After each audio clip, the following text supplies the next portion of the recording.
అయితే పైన మల్లన్న స్వామి శివుడు ఉన్నాడు. శివుని కాడికి దర్శనం చేసుకోవడానికి వచ్చినాక కిందికి మేము ఇక్కడ మల్లన్న స్వామి కిందికి గృహ లోపలికి పోతున్నాము. గృహ లోపలికి పోతుంటే నేను, మా అమ్మ, మా పిన్ని, మా ఇద్దరు మర్దల్లో ఉన్నాము. ఉన్న తర్వాత మమ్మల్ని లోపలికి వచ్చినాక మా ముందర ఒక 5 మంది ఉన్నారు. ఉంటే ఎందుకు మీరు వాళ్ళ దగ్గర అమౌంట్ తీసుకున్నట్లే తెలియదు, మా దగ్గర ఉండి మీరు 100 రూపాయలు పెట్టి లోపలికి రండి అని అన్నారు. 100 రూపాయలు దేనికని అడిగినాం. అంటే టికెట్ ఉందా, టోకెన్ ఉందా అని అడిగినాం. టికెట్లే టోకెన్లే, నీకు చూడాలనుకుంటే నువ్వు లోపలికి రండి అంటే ఎందుకని అడిగినాం. మీరు ఫస్ట్ దూరం జరుగురు అన్నారు. ఎందుకు దూరం జరగాలని కూడా అడిగినాం మేము.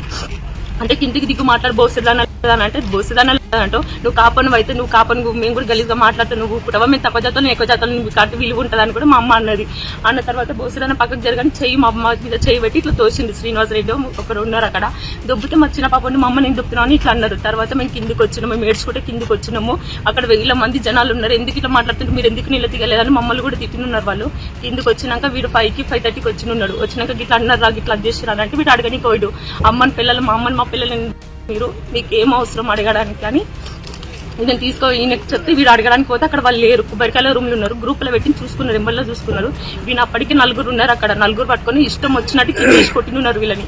కొట్టిన తర్వాత ఉండి రూమ్లోకి తీసుకున్నారు. కొబ్బరికాయల రూమ్లోకి తీసుకోవడానికి ఇష్టం వచ్చినట్టు 2-3 గంటలు కొట్టిరని నాకు కొడుతుంటే మా అమ్మ వీళ్ళు ఆపడానికి కొట్టి వీళ్ళు ఇద్దరు రూమ్లోకి తీసుకోవాలి ఇష్టం వచ్చినట్టు కొట్టిరు. కొట్టిన తర్వాత నేను ఆ డెలివరీ అయిన అమ్మాయి చిన్న పాప ఉన్నది బయట అన్న కొట్టకన్నా మీ కాలు మొక్కమన్నట్టు ఊట మాట్లాడుకున్నాయంటే శిక్ష ఏంది కానీ మీరు ఇట్లా కొట్టకన్నా అంటే దొమ్మలన్న మా జడలు పట్టి మా మెడలు పట్టి బయటకు నూకిరు. 2-3 చెంపల మీద కూడా కొట్టిరు. మీరు చిన్న దొమ్మ మీ బతుకులేటి మీరేంటి అని కూడా మాట్లాడి నీచంగా మాట్లాడిన తర్వాత అన్నమ్మ పాప మొక్కని చూడండి అన్న మీ కాల కడపోతాడు, మీ కాలు మొక్కినాక పాపను కూడా తీసుకొని కాల కడ పాపను కూడా కాలుతో తనీరు వాళ్ళు. ఇప్పుడు ఏమో మళ్ళీ మొన్న హాస్పిటల్ కోత కూడా మళ్ళీ వీళ్ళని హాస్పిటల్కి పంపించిన తర్వాత ఒక రిపోర్ట్స్ అదేంటి స్లిప్లు ఇచ్చిన తర్వాత మీ కేసు తీసుకుంటాం. స్లిప్లు ఫస్ట్ హాస్పిటల్కి వెళ్ళి వచ్చిన తర్వాత ఆదేశం అన్నారు. తర్వాత మేము 3 సార్లు వీళ్ళు సర్పంచ్ తుకారాం రెడ్డి, సంతోష్ రెడ్డి వీళ్ళందరూ వాళ్ళ రెడ్డిస్ మొత్తం కలిసి ఇక్కడ పిఎస్ దగ్గర ఉన్నారు. మేము కూడా మాట్లాడడానికి పోతే మమ్మల్ని 3 సార్లు బయటికి నెట్టిన తర్వాత వాళ్ళు ఏమేమి మాట్లాడి వెళ్ళిపోయారో. వాళ్ళు వెళ్ళిపోయిన తర్వాత మా దెబ్బలు మేము స్లిప్లు చూపిస్తే అప్పుడు మీరు ఏమైనా రాయాలనుకుంటా రాయండి అని చెప్పారు. అప్పటికి 9:30 10 అవుతున్నది. ఆ తర్వాత మమ్మల్ని బయటికి నొక్కినాక మాకు తోచింది మేము రాసినాం. అంత టైం అని కట్టి మేము ఎక్కువ కూడా రాయలేదు కంప్లీట్. తర్వాత మళ్ళీ నెక్స్ట్ రోజు మమ్మల్ని పిలిపించిన తర్వాత ఉండి మేమే సార్ అంటే మీరు ఇట్లా రెడ్డిస్ మీద అది చేశారంటే ఇది చేశారంటే ఎందుకు కొట్టినవరా, ఇది ఏం పని ఉన్నది రాసకి మీరు గ్రూప్లలో పెట్టాల్సిన అవసరం అంటే అవును సార్ మమ్మల్ని మా పిల్లలు అన్నాకే నేను గ్రూప్లో పెట్టినంత మాత్రం మమ్మల్ని మా అక్కలను కొడతారా సార్, ఆడపిల్లలను చూడ కూడా బయట కొట్టిరాదని చెప్పేసి వీడు అన్నాడు.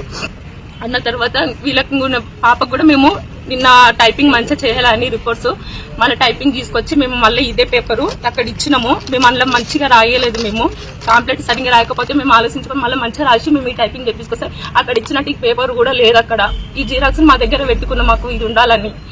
అక్కడ చూస్తే అసలు ఈ పేపరే లేదు. అందులో కొట్టినట్టు పాపను కొట్టినట్టు ఇక్కడ కూడా ఉంది. అసలు ఇక్కడ కూడా రాపించినాం ఇప్పుడు పాపకి. ఇప్పుడేమో మీరేం చేసిరో, మీరు పాలిచ్చినట్టు మీరేం చేసిరో పాపకి మీకు మీ వల్ల ఏమైందని ఇక్కడ మాట్లాడుతున్నారు సార్ మాట్లాడింది. ఎస్ఐ సార్ మాట్లాడిండు. మేమంటే లేదు సార్ మా పాపకి ఏం కాలేదు, అక్కడ వాళ్ళు తన్నీరు కాకపోతే మా పాప మంచిగానే ఉంది, పాలు అవుతుంది కదా మంచిగానే ఉంది లేదని మేము అనుకున్నాం సార్. అయితే ఇప్పుడేమో సార్ ఏమో మీరే ఏం చేసుకున్నారు, ఫుడ్ విషయంలో పాల విషయంలో ఏమన్నా అయ్యిందేమో అది మాకు సంబంధం లేదు. ఒకవేళ పాపకి పోస్ట్ మార్టం చేసినాక అందులో ఏమైనా వెళ్తే అప్పుడు యాక్షన్ తీసుకున్నాం లేదని ఎస్ఐ సార్ చెప్పారు.